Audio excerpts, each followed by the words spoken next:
All right, YouTube, this is Mr. Mean coming at you this Friday morning. I hope everyone is doing well. Today I have a special treat. I have Mr. Chris here, and he's going to tell us all about some really cool stuff. Let's not hold it against him that he's friends with Angus from Parallel Publishing. We won't talk about that. Chris, tell us who and what you are and what you represent and what you do. Hi, thanks for having me. My name is Chris, as you said. I'm one of the writers at Parallel Publishing, mostly for the magazine. But I'm here to talk to you today about the first book we're releasing as part of that imprint, which is Gamemaster Class, How to Run Outstanding Role-Playing Games. Yes, excellent. And Chris, otherwise known as Dark Eben on the Discords, was nice enough to send me a copy. Actually, I think Angus probably pirated it and gave it to me. But we won't talk about that. Chris, how long have you known Angus? I guess it must be a couple of years now. I was first introduced to the Parallel Publishing crew by a mutual friend, Alan Stroud, and got to know them a little bit that way. Yeah, well, I'm a huge fan. I'll tell you that right now. I've got all the issues. I did purchase them. It's funny because a friend of ours, of Angus's, who's on my channel quite a bit, Mr. Stephen Turner, from Chivalry and Sorcery and Britannia Games, he told Angus, hey, you should reach out to this Mr. Mean guy. He's a good chap, which obviously I must have paid Stephen off, clearly, but Angus has turned out to be super cool. We chat almost daily. He's very active on my Discord channel, and hopefully you will be too, because I love Parallel Worlds. And I wanted to subscribe to it, and Angus and I had talked about the problems that had, and so he said, you need to talk. You need to talk to Chris. And I said, well, let's make it happen. And so we did, and so here we are. So game mastering. What's your chops with game mastering? Well, before I go into that, I'd just say, as of today, apparently our Patreon account at Parallel Worlds is working again, so people can support us that way again now after months and months of fighting with it, and having it's a love-hate relationship. I love it because it allows my followers to support me financially, which obviously helps and is wonderful, but sometimes getting rewards to them and doing things is painful, which I'm sure you have way more followers than I do, so I'm glad to see that you're able to get that going. Make sure you give me that link so that we can post it in the show notes, so that if people want to support you, they can come and help you out. But how long have you been game mastering, and what made you decide to write a book about it? Well, I've been game mastering for more than 20 years now. I started, thinking back, I think it was 1999. I started running my first campaign, in which everyone enjoyed it, but wow, I made a lot of mistakes. It was teetering from disaster to disaster. A lot of fun, all the same, but wow, it went very badly in some ways. And we got, to a couple of years ago, I was starting to write for Parallel Worlds. I needed something to write. I needed a niche to fill. And I thought, well, what can I write about that fits? I've got 20 years experience. I can write about all the mistakes I've made games mastering and how to fix them, and give a few ideas and theories about how people can avoid those problems in the first place. Yeah. And your book is on Drive-Thru RPG, correct? That's right, yes. Yeah. And I didn't see, is it available as physical as well, or is it only PDF? Yeah, physical as well, softcover or hardcover. Okay, good. I will tell you guys, I got to take a look at it. If you're new to GMing, or even like me, I've been doing it for 30 plus years, you'll find something in there. You'll find something that will spark you, or even just make you think of things a different way. Because one of the things I always hear from new GMs is, I'm no Matt Mercer. And while I love Critical Role, he has ruined it for every GM in the world. And you don't have to be Matt Mercer. You don't have to do voices. You don't have to do mannerisms. You can just talk. You set the expectation for your players. And that's one of the great things about your book, is it talks about all of that stuff and just gives, great advice, for obviously someone with 30 years of experience, or 20 or 30. 20 years in my case. Yeah, whippersnapper you. Not everyone can be old like Mr. Mean, but no, it's amazing.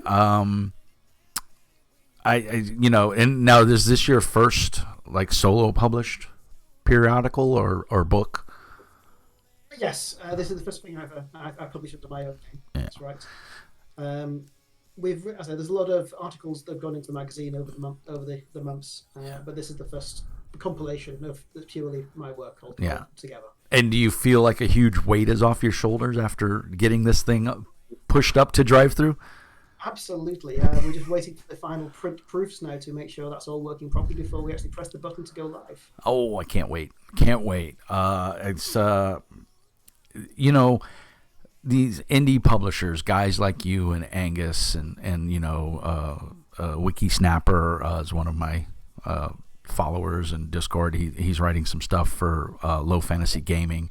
Goblin Scribe, another guy as well for Low Fantasy. Steve Grodzinski, if I said his name right. I just call him the Grognard because he's young and totally good looking. One of those guys stepped off the cover of GQ. I hate him. But these indie publishers, you guys don't have a voice, and you get lost in the just plethora of material that's out there. It's difficult to get noticed, especially on something like Drive-Thru, where that's the main source for this kind of publishing. Yeah, pretty much about the only source. I mean, you can go through Lulu, but Lulu doesn't advertise, and they're just a print house. So unless you know what you're looking for, or you send them the files, there's you don't go to Lulu and go, oh look, there's a book on GMing. Let me, Drive-Thru is pretty much it. If you're lucky enough to maybe get on Amazon, and I don't even know what the requirements are there, but I'm sure they're pretty high. I mean, you probably have to have over 50,000 copies of a book or something ready to give to Amazon, and that's if they'll even pick you up. So Drive-Thru's really kind of in your word of mouth and rinky-dink little channels like Mr. Mean Speaks. But I do this because, this channel's been in existence for over 3 years now. I've got over 350 videos up talking about, indie press tabletop RPGs. I figure there's 101 channels that talk about D&D. We all, you can find those anywhere. But, parallel worlds or, how to be a GM or, low fantasy gaming or, whatever. There's not too many channels out there that talk about the little guys and give them a lot of love. And so that's one of the things that I like to do. And plus, you can probably see the bookshelf behind me. I see the bookshelf, yes. That's 8 feet tall, almost 6 feet wide. And I can't get anything else in there. And you can see there's boxes. I got shit everywhere, man. There's boxes on either side of me that you can't see. And then, of course, I paint miniatures. So on top of that, yeah, I'm all over the place, man. So some of the standard questions that I like to ask is, what got you into role-playing games? I've always been into fantasy ever since I was a kid in the old Dungeons and Dragons cartoon. As I got older, getting into books and reading, because there was a dearth of TV available at that point in that kind of genre. Yeah. But it was only really when I came to university I got into role-playing properly, initially through LARP, live action role-play. And then a friend sat down and said, well, I picked up this game, it sounds like fun, do you want to play? So I joined his campaign. That was my first time as a player, back in 1998. We played intermittently, but immediately the hook was in, and I wanted to do that myself. I wanted to be not the player, but the games master. Right. Helping tell those stories and providing fun and entertainment to my friends. So in 98, you were probably one of the biggest games around that time frame was like Vampire the Masquerade and all that. That came out maybe a couple years later. So were you you said LARP, and I know Vampire had a huge LARP following. So were you one of those guys? I tried a little bit of Vampire LARP because, again, another friend at university started a Vampire LARP club, but I never really got into it. Good man. No, there's nothing wrong with Vampire LARP. It's just not my cup of tea. But I've never really been into World of Darkness. So you were a fantasy guy through and through. Yeah, the game in question at the time was actually 7th Sea. The first edition had recently been released. John Wick, yeah. So swashbuckling. Yeah, fantastic. House Eisen all the way. And that's been a huge inspiration throughout. Yeah. The style of the game that a swashbuckling idiom gives to the table. It's fantastic, right? I'm a little bit older than you, not by much, of course, But yeah, I grew up with the Errol Flynn movies and all of that, and of course, the Johnny Depp, the pirate movies are fantastic. You can't beat them. The Black Pearl and all that. So yeah, I totally feel you right there. It's definitely the genre that sparks me a lot as well. I love the pirate theme. I'm a ninja guy though. I'm all about the ninjas. My wife's a pirate. I'm a ninja. So I don't even know why we got married. We have nothing in common, but I do love the pirate or RPG. So yeah, I feel you there. So what was the very first RPG you ever played? It was 7C.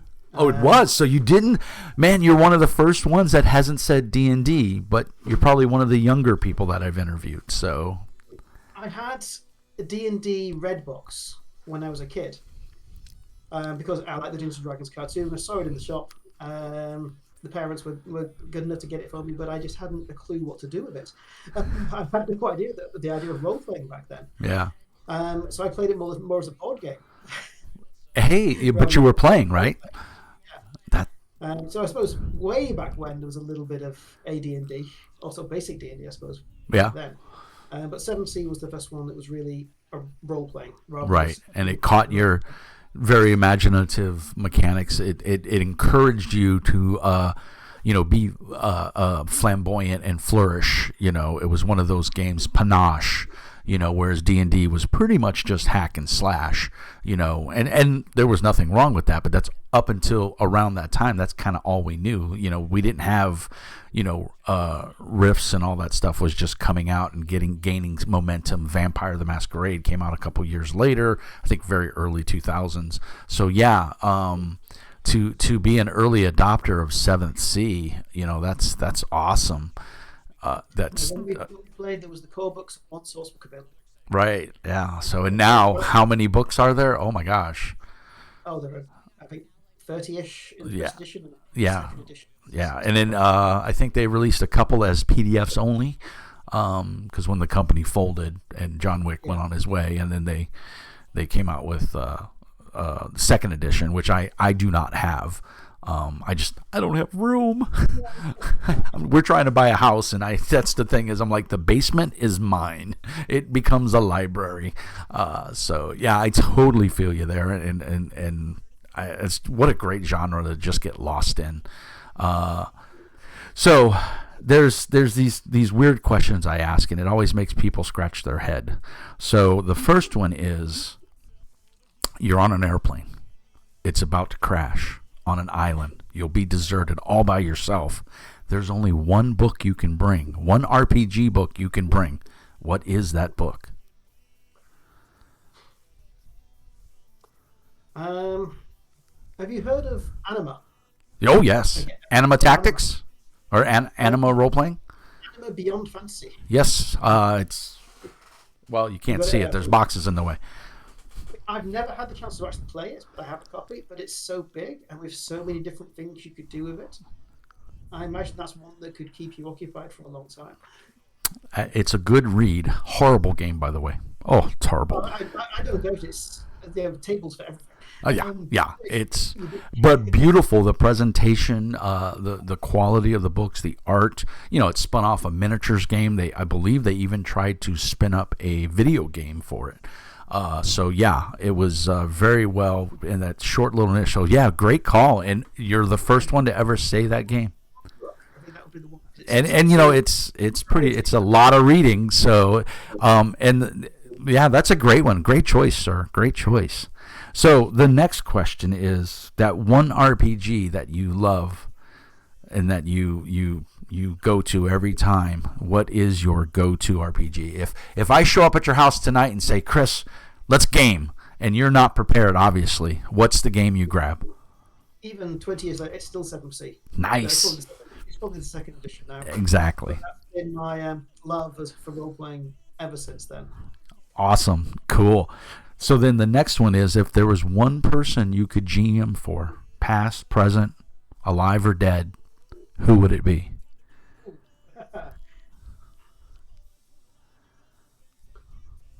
Robert Jordan. Ooh. The Wheel of Time. Wheel of Time, yeah. Again, these were formative books for me. I started reading them when I was 16, back when there were only 6 of them available, and they kept me going for years and years and years, of course, until they were finally finished. Massively looking forward to the TV series later this Oh yeah. month, Yeah. but they have been absolutely formative in terms of my storytelling and my GMing style, I think. That's awesome. That's a really good response. So then the next weird question that I like to ask is the one role-playing game you wish you could have wrote or had a hand in its design that you didn't. Well, I haven't actually had a hand in any yet, so that's an easy. I think I'm going to go to one by Fantasy Flight Games from many years ago called Fireborn.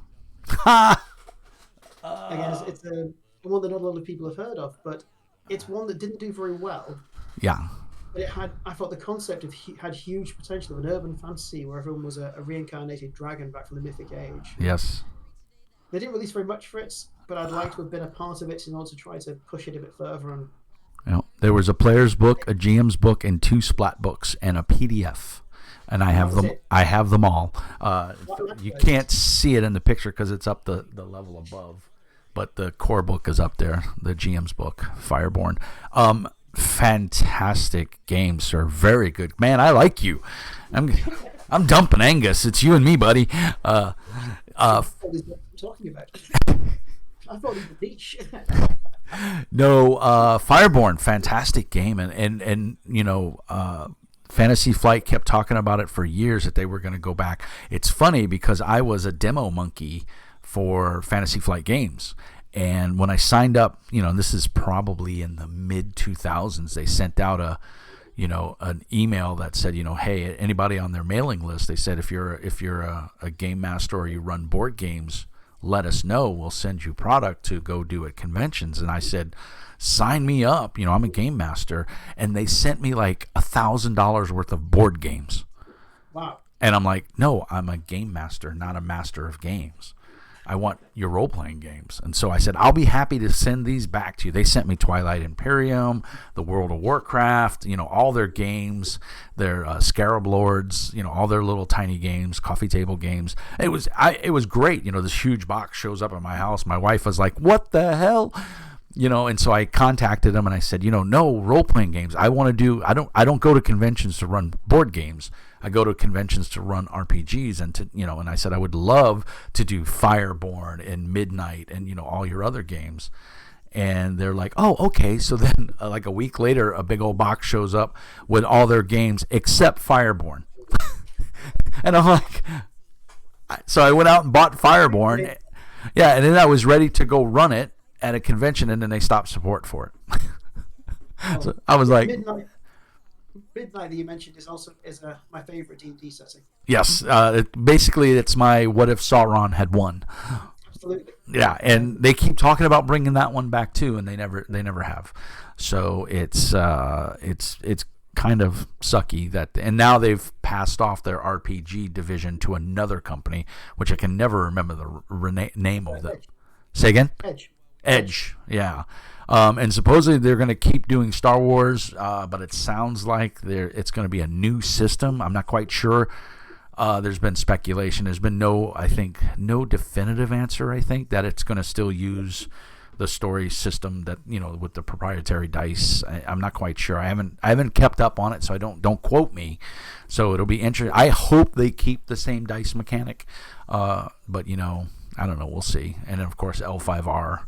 They have the license for it now too. So Legends of the Five Rings, which is another one of my all-time favorite.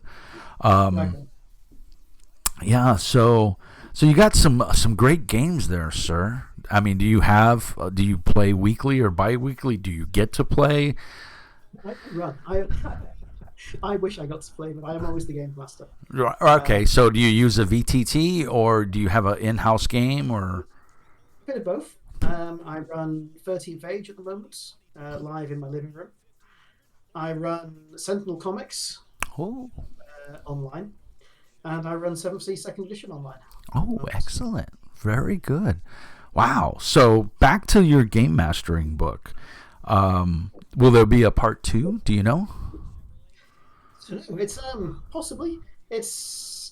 We filled this with lots of ideas of what you think are the biggest hurdles to not just starting to Games Master, but also what's likely to go wrong in your first few attempts and trying to. Nothing ever goes wrong. What are you talking about?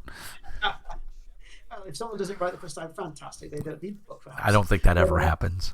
But for all those other people, it's intended more as a diagnostic tool, I suppose. Yeah. Where you've had a problem, you're not sure what caused that problem. We're hoping we give you the advice to try to analyze what the issue was and how you can then fix it, or possibly, hopefully, never have that problem in the first place because you already have that material in mind. Right. I mean, we start off, for example, with why you should run a session 0 and make sure everyone's on the same page before you even get going. That's so important, and so many people, they just, especially younger GMs, that maybe it's their first or second time, and they get so excited to run a game, and they have all these great ideas in their head, but with that session 0 where you can throw those ideas out to the players, you just catch them, in your first live session, so to speak, and everyone's like, I didn't know we were going to do, transhumanist unicorns, Wait, I didn't get that memo, and he's like, oh, I didn't tell you, so that exuberance, that excitement to get the campaign off the ground and get it going, that session 0 is so important, so very, very important. And it sets the groundwork, and you get to, it's almost, I like to say that it's similar to a job interview, Absolutely, yeah. Yeah, you're interviewing your players, they're interviewing you. We've all had that one player that we're like, why did I let him in the game, or her? Why did I let John in the game? Oh, that guy's horrible. So, and you got to mesh with your players, but 9 out of 10 times that session 0 evolves into 5, 10, 20, 30, 100 sessions, and these people become your friends, and sometimes lifelong friends. And that's the beauty of role-playing games that you don't get from any other genre of gaming. Video games are fleeting, and you play mostly online, so you never talk with those people. You don't talk with them outside of when you're sitting in front of a controller. And the tabletop role-playing experience is so immersive and so social, that you're almost creating a social contract between your players and your GM and the other players between players. So it's an amazing thing, and I think it's, books like yours help emphasize that. And if it gives a starting GM or even a veteran like myself, if it gives us ideas that helps bring cohesiveness and longevity to the hobby, that's a blessing. So I thank you for the book, because I think it's really cool. I will be getting my hard copy as soon as I can order one. So just, you got one sold, let's put it that way. It's going back to what you said earlier. People get into the hobby probably through D&D still, thinking, well, I can't be Matt Mercer, so what do I do? And you don't need to be Matt Mercer. You need to sit down with some people and have a good time. Yeah. Yeah. And that's pretty much where it starts and ends. Yeah. That's all we're trying to do, is help people to find that good time. Yeah, and that's the thing. If you can sit around the table and whatever the game of choice is, be it Vampire, be it 7th Sea, be it low fantasy gaming or Call of Cthulhu, it doesn't matter the game. If you're all sitting around the table and you're having fun, that's the only thing that matters. And that's one of the neat things about role-playing. I've been to many, many conventions, and I have seen every type, every genre, every color of gamer, and it doesn't matter, it just doesn't matter who or what you are, how you think, what your political views, what your religious, doesn't matter. When you sit down at the table and you start chucking dice, that's what matters, and people get intimidated and say, well, John, I don't know how to become a player. You don't become a player, you are a player. Anytime you've read a novel and you went, God, I wish I could be Errol Flynn, or I could be the Dread Pirate Roberts, you are a role player. When you pick up that first novel, even if it's a fiction novel or a nonfiction novel, and you're reading it and you're like, oh, I can identify with that protagonist or character in the book, you're role playing because you're thinking about what would I do in that situation. You've just role-played. Choose your own adventure books. Amazing books, and I've chewed through so many of them. And I have a 4-year-old, and I already have the D&D, the cleric and the paladin, the choose your own adventure books, they're already set aside for him when he's old enough. He's getting those. He sits at my table when I GM and he rolls the dice for me. And my players are like, he's not allowed to roll dice because he tries to kill us. He rolls more nat 20s than anybody I know. So yeah, it's a beautiful thing. It's an immersive hobby. I think it brings people together. It's just that one thing that transcends everything, because everybody's sitting down at that table, whether it be virtual or physical, and they're just they want to have a good time, so they're in the right mindset. I had a friend, his grandmother had just passed away, and he didn't tell anybody. And he came to the table, and we played, and we wound up having like a 6-hour session, and then when everybody left, he hung out and he just started crying, and I'm like, dude, what's going on? I mean, we were friends for a couple of years. I'm like, dude, what's going on? He's like, oh, he goes, thank you, man. And I'm like, for what? He goes, well, just for running tonight. I really needed this. And I'm like, well, okay, but why? And he's like, my grandmother died today. And I was like, oh my God, and he was like, he was really close with his grandma. It's like a lot of times I'd be like, hey man, let's go hang out. No, I got to go help my grandma do something. Oh, okay. So he was really close with her. And when she passed away, it hit him really hard. And gaming is what got him through that emotional state, and put him in a better mind state to get through that period of grieving. So yeah, to every GM out there or prospective GM, don't take it lightly. You're affecting people's lives in a positive way 9 out of 10 times, and it's a powerful tool that you have, and use it for good. That's our superpower. We're GMs. We tell a story and we affect people. So use it wisely, Especially over the last 18 months and ongoing in many places, with pandemic and so on. Role-playing, albeit online, has been the only outlet. Yeah. People have to socialize or get a bit of escapism. I found Foundry VTT. I had kickstarted the Fantasy Grounds Unity, and my in-house Pathfinder game had to go offline or go online. Right, we couldn't gather at the house anymore, and I have a 4-year-old at home. So, and 3 of the other players were all parents as well. So they're like, maybe we should take this online. And so I was like, all right, well, I have Fantasy Ground Unity, and I had all the Pathfinder books and making characters. And 4, including me, 4 of us were IT professionals. And we pulled our hair out trying to figure out Foundry. Not that it was hard. It was cumbersome, and it wasn't intuitive the way we thought it should have been. And so I had just purchased Foundry, and I hadn't really played with it. I opened it up, and it's obviously a bare bones system until you import stuff. And so over the last, roughly almost 2 years now, I've been learning Foundry day and doing stuff. And we ported our game over to Pathfinder, and we were up and running in a night. And everyone had a blast, and then of course every week there's new updates. And so, yeah, the online community for tabletop role-playing games is phenomenal. And, if you can't find players in your area, that, whether it be Roll20 or Fantasy Grounds or, Astral, whatever VTT you decide to use, you should be able to find players. And, that I think is, for me, it's my sanity. It's what I do to keep from going postal and showing up at your doorstep and stealing all your RPG books. So. Well, I think the only time since I started GMing that I haven't been was the 6 months after my little boy was born. Then once he hit 6 months old, I got started again. Everybody, come on over. Yeah, same thing. We stopped for a little, probably about the 6-month mark.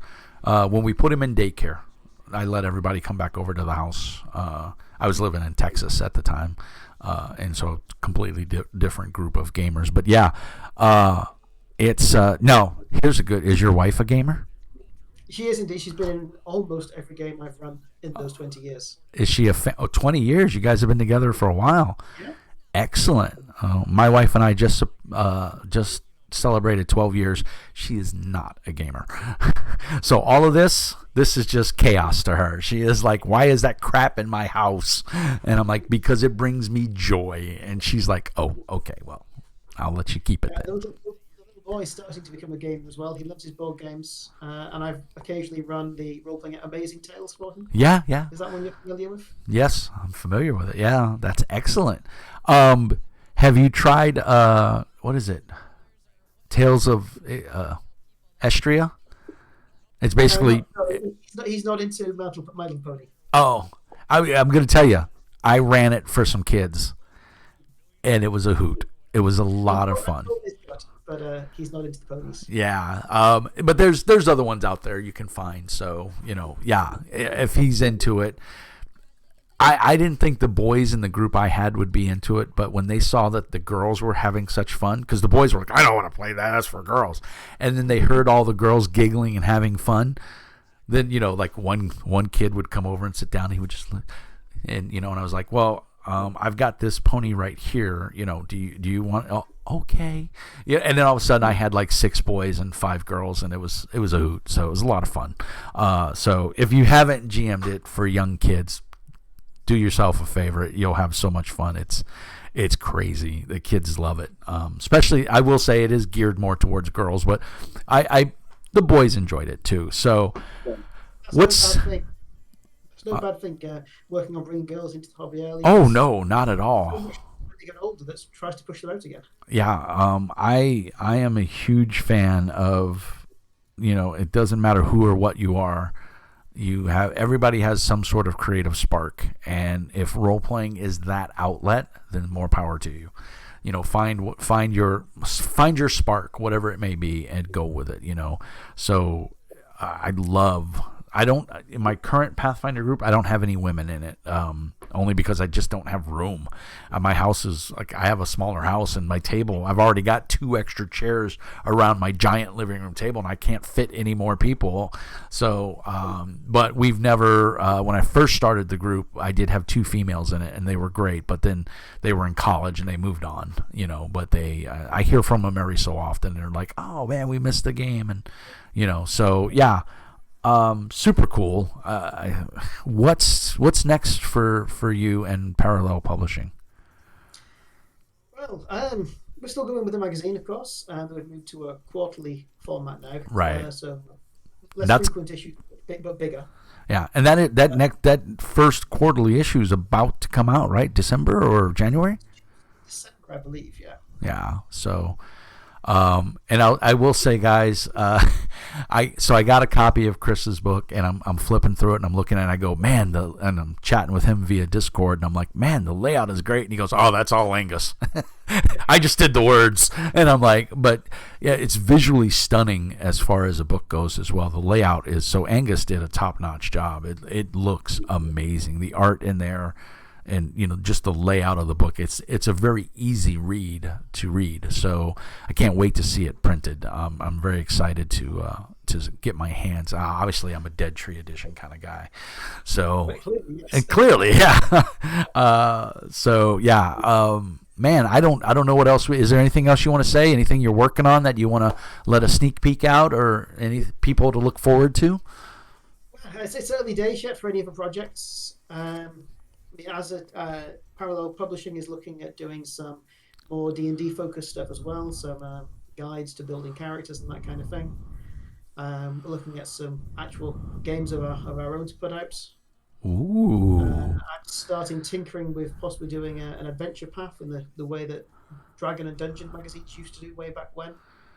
Excellent. A lot of maybes, not all of them definite yet. Yeah.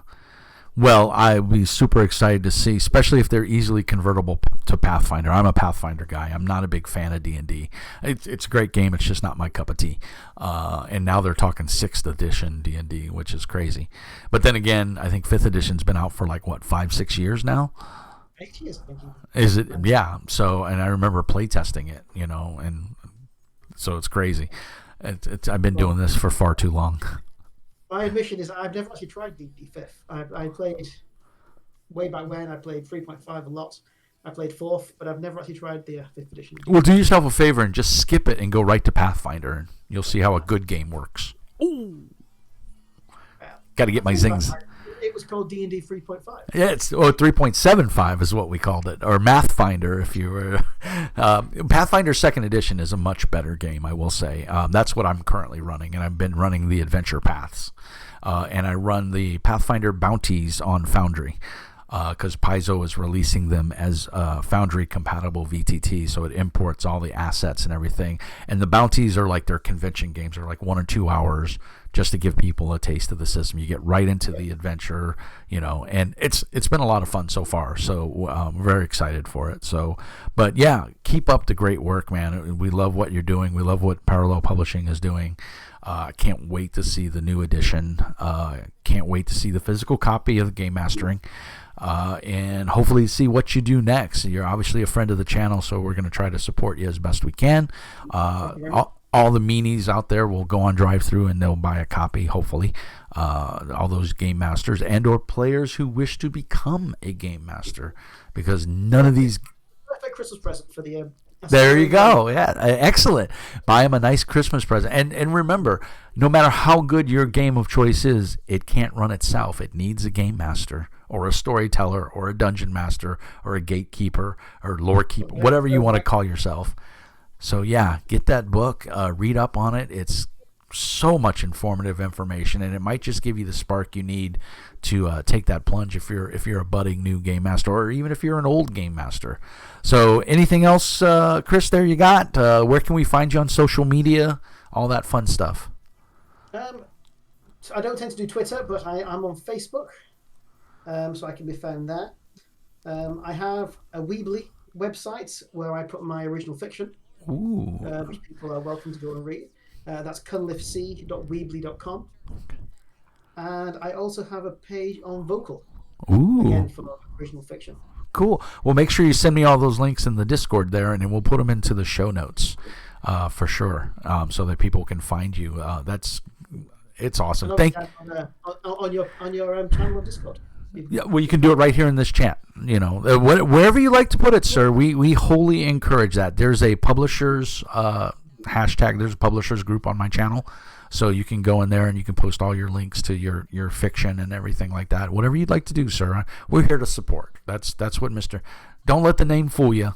I'm actually a nice guy, but don't tell anybody. I got a reputation to maintain. So, all right. Well, we're going to wrap it up. I want to say thank you so much to Chris, a.k.a. Dark Evan, for taking the time to hang out and chat with us this morning. This will be live probably this afternoon. It'll be up on YouTube. As always, like and subscribe. Help support the channel. It really helps us out. Go by Drive-Thru RPG and show Chris some love for his game mastering book. We'll have links down in the doobly-doo. And support Parallel Publishing as well, because they're fantastic. They do great stuff in all their back issues. I think they got a sale going on right now for like $2 for like the latest edition until Monday, I think. But yeah, it's awesome stuff, you guys. Thank you so much for watching. Chris, thank you so much for your participation. I'm glad you let me torture you for this amount of time. And as always, everybody out there, like and subscribe. Peace and hair grease. And remember, Mr. Mean says be nice.